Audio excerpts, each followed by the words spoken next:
How's it going, citizens? My name is Jackden and welcome back to the channel. With the new MFDs coming in 24.2, I figured it was about time that I made a video updating all the settings and key bindings that I went through in my previous video. I will be going over the changes that came in with this new system, but my main focus will be on the flight system and things related to racing. If you enjoyed this video, make sure to hit that like button, subscribe for more racing content in the future, and make sure you hit that bell icon so you get notified when my next video comes out. Without further ado, let's jump right in. Alright, so jumping straight into the game settings, we're gonna scroll past all these stuff at the top, and we wanna get down to here, where it says @pause_options. These are all the IFCS settings. Now in previous patches, these were keybinds. So thankfully now we have them as their own individual settings. So let's go through them one by one. So auto precision, we want this set to no. What auto precision basically is when you have your landing gear down, you have limited speed. So as you can see here now, I have my landing gear down. When I press forward, you can see how slow that I'm moving, and I cannot get faster than 20 meters per second, right? So automatic precision mode basically is there to help you essentially land more precisely. But we don't want this as racers, because if we have a landed start and we need to start off from a landed position here, we can't take off that fast. Look at how slow this is. So by turning it off, we can go way faster with the landing gear, we can pull it up, and we can still keep flying at our normal speed. Next is coupled. We obviously want to set this to no, because we just want to fly in decoupled as much as possible. Coupled mode locks our controls, and we don't want that. While racing, we always race in decoupled. You can fly in coupled mode if you're not confident with decoupled mode, but if you really want to start improving your flight, I highly recommend flying in decoupled mode. Next is ESP. So this stands for Enhanced Stick Precision, and whether you keep it on or off is entirely up to you. But keep in mind that what ESP essentially does is when you're targeting a ship, it tries to keep your aim as close to your target as possible. And what this means during a race is if you're flying behind someone and you target that person, the nose of your ship will try to turn to keep itself aligned with your target. So it can technically take some control away from you, as it's essentially trying to keep your nose on target, not on the racing line. So I turn it off to be safe, but it's entirely up to you. Next is gravity compensation, and we also want this turned to off. So what gravity compensation does is it keeps your ship elevated, right? So when we're in atmosphere like we are now, we have gravity compensation on, and as you can see, we are perfectly level. Before, this used to be a feature tied with coupled mode, but as you can see, I'm currently in coupled mode. If I turn off coupled mode, I'm still level. So now this feature is a separate setting. Turning it off means that I no longer have any support on gravity, so I will start dropping. So why would we want to turn this off? Well, technically speaking, you can actually gain more acceleration by having this off, especially when you're diving down, right? So if I'm diving down against the gravity, I'll actually gain more acceleration by having gravity compensation off. Next up is G-Safe. This is one of the most important ones, and we definitely want to set this to no. Essentially, what G-Safe does, it lowers the output of your ship's thrusters to make sure that you don't black out. So, in short, it basically makes your ship slower just so you can keep it under control. And in racing, we don't want anything limiting the power of our ship. So it's our responsibility to make sure we don't black out. We don't want the ship to do that for us. So whenever we can get the most out of our ship, we get the most out of our ship. So G-Safe definitely turned off. Next option, G-Safe disabled by boost. It really doesn't matter, because if we just turned off G-Safe above, then G-Safe is always disabled. So yes, no, doesn't really matter as long as G-Safe is off. Next option, cruise mode. This doesn't really make any difference. Essentially, what cruise mode does, if you turn it off, or on, sorry, if you turn on cruise mode, when you drive forward and you let go, it'll maintain that trajectory. Now, one thing to keep in mind is this only works in coupled mode. So if I turn off coupled mode, cruise mode just automatically shuts off. So this is just there for traversal. It has absolutely no effect on racing. Next option, space brake engages boost. We want this set to no because we do not want our boost to be wasted if we ever have to use brake. You can manually boost if you ever feel like you need to bail or you think you're about to crash and use boost to help you survive, but we don't want space brake to use our boost for us. We have to be always in control of when we use our boost because it's one of our most important resources as racers. Next option, speed limiter enabled. Obviously, we want this set to no. We don't want our speed to be limited ever. As racers, we always want to go as fast as possible, so we obviously do not want a speed limiter. So one thing to note is when I'm in SCM mode and I swap over to nav mode, give it a second to spool up, you will see on the left-hand side here, that is my current speed gauge. So you can see that the bars are quite small here, and if I push my throttle forward, it tells you that the maximum speed you can reach here is 620. That is my speed limiter being enabled. So even though the current setting says that you can disable it by default, you actually have to manually press the button, and now you can see that I disabled the speed limiter, and now my maximum is 1450. So that's how I know that my speed is no longer being limited. Next thing, proximity assist enabled.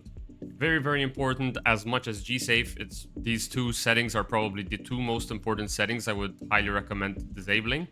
So what proximity assist does, it basically reduces the output of your ship's power when you're in close proximity to anything, right? So anytime that you get the collision alert warning, your ship tries to slow down its maximum speed so you can slow down to not crash.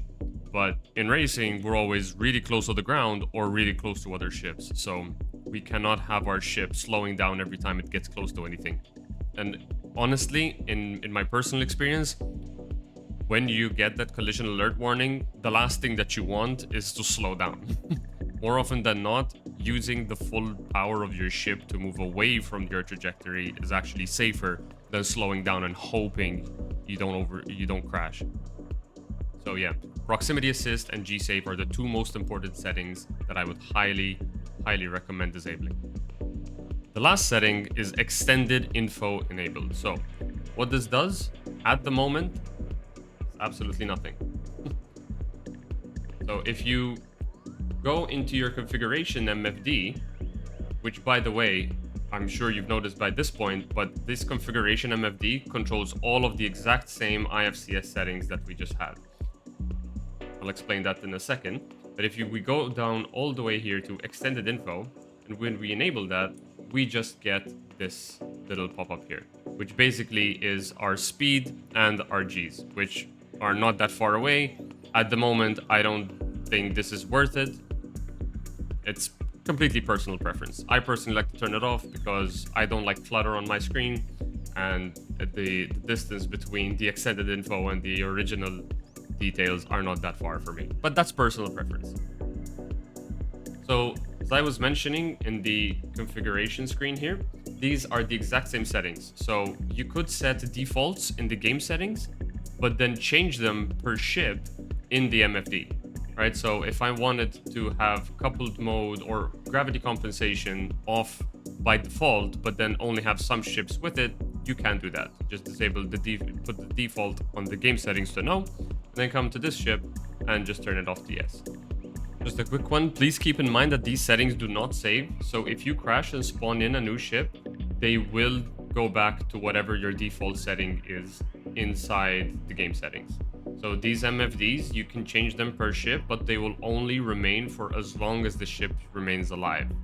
So if you crash in Arena Commander or if you crash in the PU, please just remember that these settings will default to whatever you set inside the game settings. So that's it for the IFCS settings. However, if we scroll all the way down, not all the way down, sorry. If we scroll a bit down, you can see here the pilot velocity indicator. We did go through this in the previous video, but I just want to reiterate, this should always be on. So the pilot velocity indicator, for those who don't know, is that little circle that's moving around the screen right now. That is basically telling me where my ship is going. So if I point my TVI in that direction, I always know I'm going there. If I force it to go in between those pillars and I turn around, I still know that my ship can go in between them just because I know that my TVI is pointing there. Right, so we always want to make sure that it's always on. More importantly, one of the reasons why we always want it to see on is if you don't have that setting on, it will fade in the middle. And when your TVI is dead center on your crosshair, as I've gone through in one of my other videos, you will get the maximum amount of acceleration. Scrolling a bit further down,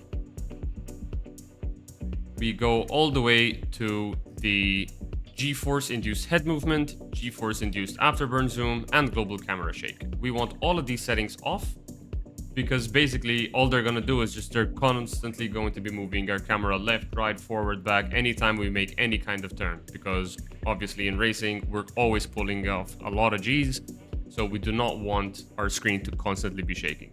If you like the immersion, go for it, but realistically speaking, the more you can stay focused on the track, the easier it's going to be to go around. So I highly recommend all three of these settings, turn them off.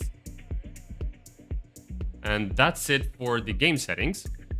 If we move on to graphics, these are obviously all personal preference. One thing that I want to note that is if you have upscaling on and you do racing in Arena Commander, the gate marker will not. One thing I want to note is if you have upscaling on and you're playing racing in Arena Commander, the checkpoint marker will not be centered to the actual checkpoint.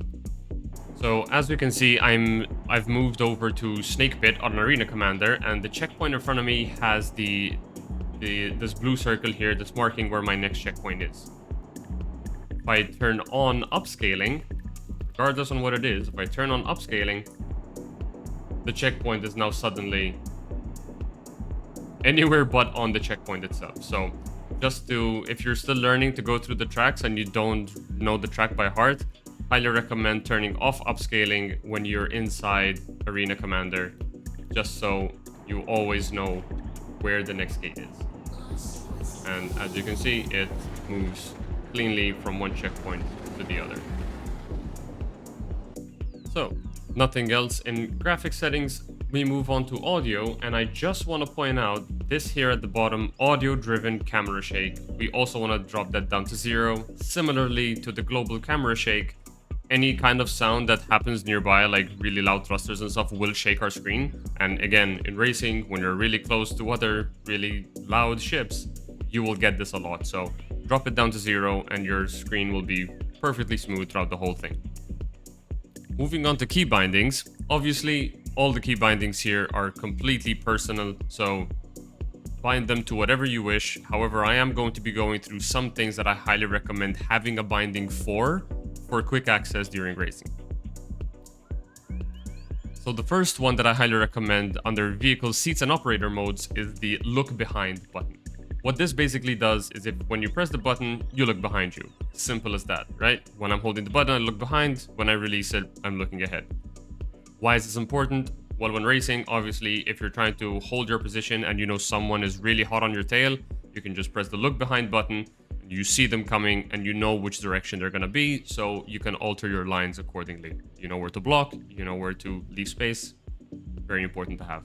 Next setting that I highly recommend is set flight operator mode. So as you know, when we jump from SCM to nav mode, the default setting is quantum mode, and just so we don't have screen clutter, by having a button set for flight operator mode, anytime that you switch to nav, you can press this button and it always sets it to flight mode. This will come in handy with more bindings that I'm going to mention a bit further on, but just know that having a binding for set flight operator mode, very, very handy, especially when you're racing in Arena Commander or something, and every time that you crash, you have to reset all the settings from scratch. So very nice to have. If we scroll further down now and we go into the flight movement section, we're going to have a lot of different options here. So first, obviously, having a button for coupled and decoupled mode, very helpful. Even though I always say fly in decoupled mode, there is a certain level of comfort in coupled mode when you just want to idle or stuff like that. You know, it's or even if you're mining or doing salvaging or stuff, it's still nice to have a decoupled mode toggle button. So have that set. Obviously, bread and butter, boost, want to have that button something comfortable for you. You also want to have a button for the speed limiter on or off, because as I said, at the moment, even though you can set the default setting for speed limiter to be off, it still turns on every time that you reset the ship, right? So having a button to be able to turn it off means that you can easily turn off the speed limiter anytime that you respawn. Scrolling a bit further down, a button for space break. Obviously, sometimes you just want to come to a complete stop, and you can do those in two ways. You can either counter input, right? So if you're going forward, just put back. If you're going to the left, just put inputs on right. Or you can just hold space break and the game will do that for you. Still very useful to have. I don't recommend using space break during races, but sometimes space break can help you like control yourself after a spin or something like that. So it's nice to have a binding for it anyways. Next one, G-force safety off. I know that we disable it by default in the game settings, and we can also confirm that it's off from the configuration menu, but I like to keep the binding for it just in case.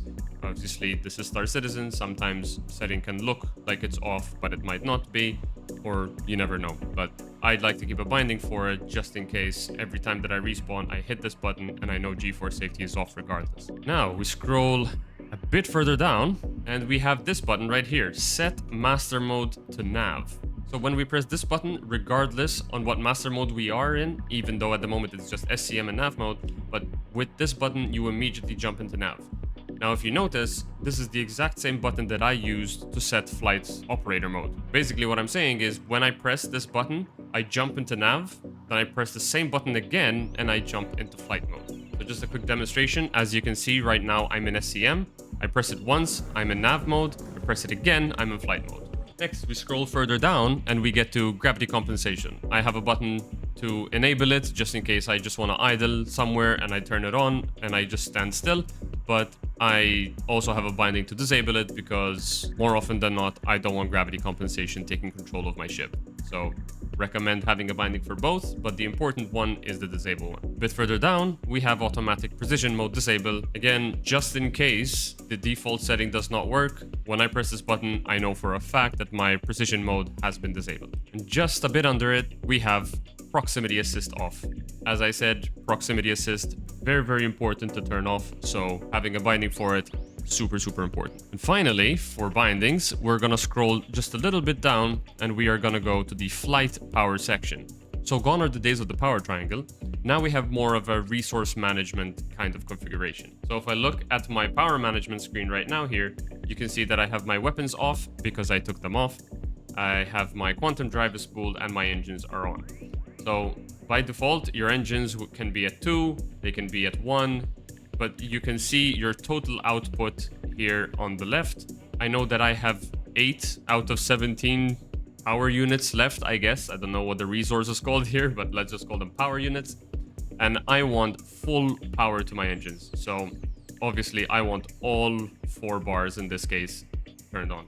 The way we do that is by going here under flight power, engines. You can increase by the tap of a button, or if you hold the button, you increase it to full. So we definitely want to have a binding to set these power to max, because again, anytime that you crash a ship or in Arena Commander, you know, crashing is very common in Arena Commander, you want to have this button to always set the engine power to max when you respawn. So that's basically all the key bindings that I recommend specifically tied for racing. Obviously, as I said, key bindings are very personal, so play around with them what you will. Just all of these key bindings that I mentioned are what I recommend to have to get the most out of racing. So one thing that I highly recommend doing, and what I did suggest in my previous video and I will reiterate on it now, is having a one button for all keybind. So here, as you can see, I have one of the buttons on my sticks that control all of the important settings. So the same button will set the engine power to max, it will set the master mode to nav, as well as set the operator mode to flight. It will turn off the speed limiter if it's on. It will turn off proximity assist, G-force, gravity compensation, and automatic precision mode. So basically, anytime that I start a new ship, if after a crash or a claim or whatever, I just press this one button and everything is off regardless. So as you can see from here, my ship is currently in SCM and I have all my settings enabled here. So by pressing my one button for all, I move into nav, all of the settings get disabled, and I press it again and I change from quantum to flight mode. This button is very, very useful to have, so I highly recommend doing it. When you're racing an arena commander, you know, you're crashing a lot, but you get instant respawn. So having this one button that does everything for you, it sets your engine power to max, it disables all your settings. Very, very useful. Highly recommend it. That's all the keybinding settings that you're gonna need to get into racing in 24.2 and beyond. All the settings and the configurations mentioned in this video should still be viable for 4.0 and beyond, as all of these changes were made with engineering in mind. Having said that, if there's any updates to come in the future, I'll be sure to make another video reiterating those changes. I hope you learned something from this video, and if you did, again make sure to hit that like button below and subscribe for more. I have a very interesting series of videos coming out soon, so you don't want to miss those. I'd also like to mention once again that I do stream every Mondays and Wednesdays on Twitch and YouTube at 8:30 PM Central European Time, so make sure to follow there if you want to catch me live and have a chat. I thank you so much for going through this video. This has been a long one, but I'll see you on a racetrack.